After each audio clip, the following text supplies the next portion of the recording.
Good Sunday morning, my friends. Joy here. You ready for today's devotional?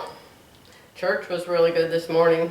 It was about marriage and how much work it takes to make a marriage work. I can't tell you how many marriages I've been involved in, not closely, but to see it, to watch it from a distance, where there's one person that's always upset with the other one, and they want that one to quit doing this and quit doing that and quit doing this and quit doing that. But what they do that irritates the other person, they don't want to talk about that. They don't want anybody to say anything about it. They have no intention of ever changing. So, marriage is not going to work unless both people are in it 100%. Okay? And I'm thinking of things way in the past. An example I was very involved in, but I'm not going to tell you who or where or why or what any more than that, okay? Even though that person would never watch me. Somebody held a gun to their head and said, if you don't watch her, we're going to shoot you. She'd say, shoot me. Okay. Today is called Worship Only God. The one real God. The scripture is Matthew 4:10. Let me put my pencil up there and see if it'll stay. Away from me, Satan, for it is written, worship the Lord your God and serve him only. Who said that? Jesus said that. And what did Jesus always respond to the devil with? Always.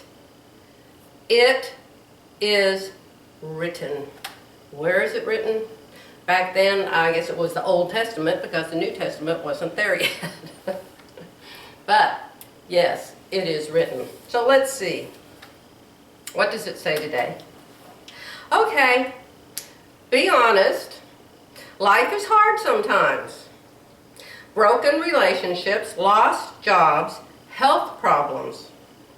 So if someone offered to make everything better, offered you the world, and all you had to do was worship this person, would you do it? Satan tried this, and Jesus told him to get lost. He replied that Scripture says to worship God and serve only him. There are two key things to notice here. One is that Jesus knew what was written in Scripture. Knowing Scripture is important. The second thing is that Jesus declared that God should be more important than anything else. Worship only God. Whew. I'm having a super sneezy day, everyone. Whew. Jerry's been telling me I need to go outside and get some sunshine. I need to get some vitamin D. Well, I love to go outside. I always have. I'm a very outside person. I love trees. I love nature. I don't like bugs and snakes and stuff like that. I love outside. That's why we live here in the woods. But there's just something about it that gets into my sinuses and makes, if you watched what I did yesterday on the video, I know you're all going to say, what's wrong with her eyes? Why are her eyes so puffy? She looks like she's been crying. No. It's just allergies. And now that I'm sleeping all night and I'm not up all night blowing my nose or coughing, it's like everything. It's like, she's asleep. Let's just settle right here behind her cheeks and her face. That's all right. That is so nothing compared to what some people have to deal with every day. Coffee makes it better. My mom was like this. My mom and my dad both had bad allergies, but my mom used to take her coffee cup and she used to hold it up on her face like this. It's just wonderful. It feels so good. I miss my mom so much. I wish that in our lifetime together that I would have been a better daughter. I wish that I had been able to overlook things. My mother, as you can imagine, was a very outspoken person. And she said a lot of hurtful things just out of ignorance. And they really could affect you. And it would just make you think, she hates me, she hates me, she hates me. She thinks I'm a horrible person, she hates me. And it wasn't that way at all. It was just bad training when she grew up. And she didn't know how to say something in a loving manner. Does that make sense? Although she loved her kids. She probably would have had a dozen kids if she could have. But the doctor said, no more kids for you, no more kids for you. But we all have, like we talked about yesterday, we all have our personalities, don't we?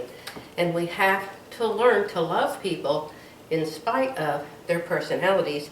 And of course, we always, when we are Christians, we have to, number one, know the Word and know how to use it against our main number one enemy, Satan. And then we have to know what it says about us and how we are supposed to treat other people and how we are supposed to be when we're married. You know about the Proverbs 31 woman, right? Oh my goodness. I wish they would have put next to that one a Proverbs 32 man. It's like, what's left for the man to do? Okay, my friends. Today is the day. Jerry has taken the whole day off, and he's promised to help me with my project that I want to do for you. So, I'll be back soon with that. I've got another one that I'm editing, and it's one of those where I took a whole bunch of clips and I have to cut out so many things because, you know, when I'm sitting at a sewing machine and I'm sewing and the camera's running, you know, there's a lot of things you do while you're sewing that are just completely, totally boring, and they don't need to be seen by anybody. So it takes a lot of chopping up and pasting together to edit that kind of a video. Okay, my dear friends, I'm going to let you go for now. I'll be back tomorrow.